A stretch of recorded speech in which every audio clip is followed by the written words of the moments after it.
we just focused a lot on Trey Lance and how well he looked. 11-16, he did look really good. That being said, the story of today was not necessarily how dominant the Niners offense was. He got sacked a lot, 4 times. And this offensive line, I got video of them one-on-one, but then the PR director from the Vikings said you can't post it. So that's just between me and God. But I have footage of them getting abused, and it's not good. So what did you see from the offensive line, and how do they fix this? Well, you know, today, from my perspective, they had them, the Niners owe Vikings the ones were on that second field. So I think they're going to flip them tomorrow. Yeah. I think that it became very clear that Colton McKivitz is a guard. If that's your plan B, I don't know if Colton McKivitz is a plan B for any of the other NFL teams in the league. And I think that's a really dangerous spot to be in. McGlinchey is going to be out, and we've said, you know, go back and forth. There's a reason they went to Tom Compton before McKivitz last year. Sorry, go ahead. No, and I think that, and then Justin School, who back in 2019 was doing the swing stuff, and now you're just like, boy, I mean, if Jordan Mills allegedly, like you said, been looking better, but then let's go, because if they have to roll out week 1, I don't care if it's the Bears, I don't care if it's the Chiefs, I don't care if you have to put McKivitz or School at right tackle. Trey Lance is a tough dude, and he's really good at evading pressure, but he's going to get hit.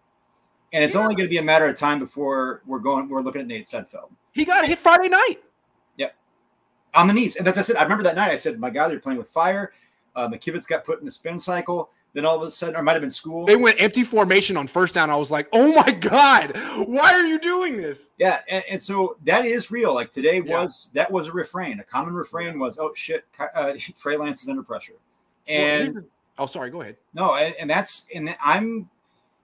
I think once Kyle gets into situations where, you know, he gets defenses kind of keying in, and maybe guys that are a little bit more undisciplined off the edge, he can manipulate that and exploit that. But that being said, that's still kind of rose-colored lenses. I think this is a big issue, and they're going to need to get it resolved. And I hope McGlinchey can come back, but if not, it's going to be a problem. See, that's what I want to talk about. I think a lot of people would say, well, McGlinchey's coming back. The right tackle, it's an issue now, but it's not really an issue. Well, all I know about McGlinchey is that he keeps getting hurt. Yeah. And he's getting older, and he was never great to begin with. He was decent, and now he's having setbacks. So I don't know how many games is Michael McGlinchey going to play this year. I don't know. They have to have a better plan than Colton McKivitz. I'd like to see Jordan Mills just get a look, because we've gotten an extended look at Colton McKivitz. Not good enough. Well, and the problem is Jalen Moore is hurt too. They had some hopes with him being a guy that had versatility. One thing that the guy that's been getting rave reviews all camp is that rookie right guard Spencer Burford. Say it. And I will tell you this. Guys that I trust, and what I've been thinking is, my article, my first one back for a while with you, Grant, on a couple of days ago, I said in my 5 winners, the thing I said about Burford is, do not be surprised to see him move over to right tackle before 2023. Because if McGlinchey is either out now or has some prolonged, events that keep kind of seeing him in and out, I would much rather see a guy like Burford who has plenty of experience at OT. Granted, that's not the NFL. Let's get him reps now. We've seen what he can do at guard. You know, you want to get consistency, but if that's who it's gonna be, I don't know. And maybe he gets exposed a little bit. He's young, he's raw in that regard. But what do you got to lose at this point? I would just pay attention to that. I think it's a good call. I think there's a very real possibility that he's right now the 3rd best offensive tackle on the team. Maybe the 2nd best. I'm not a big Mike McGlinchey fan. I know you're not. Sorry, Mike. But I really like Spencer Burford, and I'm intrigued by Jordan Mills, although he's been cut a few times. He was a starter for at least 6 years. Yeah. And then, boom, street free agent. And everyone thinks he's washed up. Maybe he is. I don't know what the deal is, but all I know is I watched the one-on-ones, and he looks good to me. So I'd like to see him in a preseason game with some starters. Give him a chance. Let's go. And he made it past the first round of cuts, so he's doing something right. He's here. He's here. You don't have that many other options, and I think that's where I'd like to see the Niners get creative. And I don't think Kyle's a guy that plays draft politics. I don't think he's a guy that sits there. I think he can. That's what I'm going to be watching these next couple of weeks, and I don't think we're going to see enough reps in live games to see if that gets remedied. So, what are you seeing from 71, the young left tackle in the Niners? Think he's got a future in the league? 71. Oh, that guy. I wouldn't call him a scrub, but yeah, I mean, like he's getting there, and I think No, I'm just kidding. What about the left guard and the center? Banks and Brendel, 65 and 64. I think Brendel from today. Now I wasn't watching this closely, and I defer to you on that one. For a couple people, they had a couple little rough reps there, a little bit, but I do think that he'd been winning the job over Brunskill. I know Brunskill's a little bit dinged up. Banks has been looking good. I need to focus. I know focus a little bit more on Banks. I'm not going to sit here and make something up I didn't see today. But to be fair, I think it's the other day. I would say this. I think it was a better case scenario than I thought.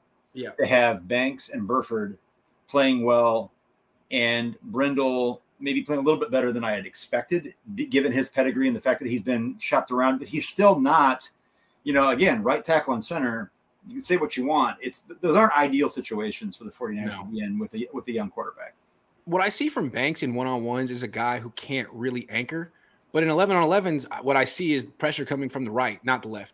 So maybe Banks is better, and when he has – you never have to block someone one-on-one. There's always people around you. Maybe he's a guard who needs people around. I don't know. I'm a little confused by Banks. I need to watch more of his film and games because I don't know what to make of him. No, and I think that's what we're going to see. I mean, I'm going to focus on that a lot tomorrow. I was telling a couple people I was with today, I said, when they flip fields, that's my focus tomorrow. It's easy to watch Trey and kind of pay attention to what happens afterward. Right. But I'm really watching down in the trenches and just kind of taking a look at the what's going on at right and left guard and I hopefully they bounce back. Yeah, when I have a choice, what one-on-ones to watch, I always go to the O-line, D-line, because I feel like I need to learn about the Niners offensive line. I feel like I know about their wide receivers and their corner.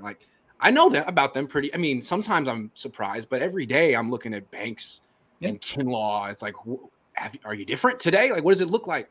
So that's what I feel like it's easier in pass reps. I tell them to people on 11-on-11s, people are one position I find it really hard to evaluate is running back because it just feels like the defensive line of both. Sometimes they're they know they can't really hit they can, but they can't. So it's you almost saw some guys they're in a place to make a play, and then they almost up. Yeah. And then the ref's no, you're going to keep this going, and everybody's a little confused. So pass reps were a little bit easier to see who's winning, who's not. But that's the tough thing about covering practices in the NFL. You get a much better feel for the pass game than the run game, and I've been covering Kyle Shanahan and Jim Harbaugh. These are run teams. So sometimes you come out of camp being oh, this offense sucks. And then it's the best run game in the league. You're I didn't know. How did I not notice this? Well, they weren't really running the ball. How long until Jason Poe cracks the starting lineup? I was watching a little bit closer than you. Maybe he's a one-on-one guy. And in actual 11-on-11s, he's confused and can't pick up stunts and blitzes and stuff. But one-on-one, can't move him.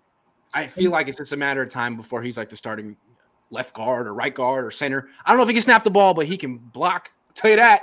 Well, and that's the thing. I think that's what we're going to be watching tomorrow. And we know the starters aren't rolling on Saturday. So this is going to be, and Kyle's a guy that I think a lot of NFL coaches, they usually have some plans set that people think there's competition sometimes, and there really isn't. Right. They got a good idea, kind of like the Darqueze Dennard cut. Yeah, exactly. I mean, everybody thought he was the starting slot, and I was that was a decision that was made. Even today, Kyle's well, just because he was getting the first string reps, that doesn't mean anything. That's what I'm saying. Yeah, it means nothing to Kyle. Right. So it's they draft Donovan West UDFA, Poe UDFA, Zakel in the 6th, and then with Burford, it's going to be interesting. And I don't know if there's going to be enough reps to go around. And I think Poe's a practice squad guy. I don't think anyone's going to sign Jason Poe based off the reports he's getting in training camp, which is nice for the Niners. But I do think he's got potential. No, and I do too. And I think a lot of people are also excited about the fact that he's this freaky athlete, and he's got a great story from a small school. I like offensive linemen who are good athletes because, frankly, the disparity between them and D linemen in today's NFL is outrageous. No, I'm cheering for the brother. And that's the thing. I'm really looking forward to tomorrow's practice because that's where I'm doubling down on my attention. But what was evident today is that right tackle is no bueno. I mean, it's just it is what it is. Today, it's impossible to see everything, right? It's really hard. You're multitasking. You're okay, I'm watching 3 plays. It's. So you can watch 3 things poorly or 1 thing closely. It's hard. And this is the cool thing, though, for anybody who's never been to camp. When you ever see all these, it's I'm sitting here live tweeting, refreshing every 5 seconds. You're and then by the time you go down to, correct an error, you miss something else. So it's Yeah. And so when people are like, how come you and so had slightly different stats in practice? It's like, do you understand how hard it is to actually write everything down?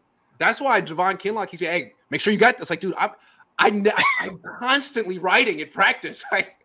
So, Poe needs to play center like tomorrow. They got to find out if he can snap because he's definitely built like one for sure. Maybe they should, if he's a practice squad project, teach him. I'll get that Poe chanted starting in the stands, man. They're going to skull. I'm doing it. Poe. Where did you get that going? There's a lot of Niner fans out there, by the way. What is the skull thing? What is that? What? What is skull? Skull? Yeah, what is that? I mean, what is that? In high school, I knew of being like that, SKOL, mid-tier tobacco, but like in the school for the Vikings, it was like, right. Yeah, it's like, I don't know. And they do it though. Like they'll come to these schools and they do the, and I've lived here 22 years. I'm not one of those guys that's like, oh, I cheer for the Vikings. I'm not playing the Niners. It's like, I'm around Vikings fans. I've never understood that either, but they like it. They do the horn before the games. They got a great fan base. They really do. They love it. It feels kind of like a college football fan base. Well, it has to be because the Gophers, right, although we just got a new stadium, we got, PJ Fleckrow on the boat and doesn't recruit. I still can't believe they said no to Trey Lance. Who is their quarterback that they said no to Trey Lance? That tells you everything. You're Minnesota. It's Tanner Morgan. And what the hell is that? A guy that was allegedly supposed to be a day 2 guy after his freshman year. And then much like Brock Purdy, Tanner Morgan and Brock Purdy, 2 guys that played 4 years that regressed throughout their college careers. Good job, and PJ. So, that tells you everything you need to know about PJ Fleck, that you had Trey Lance in-house and you let him go. That should be the number one thing on his resume. Didn't think Trey Lance was a quarterback.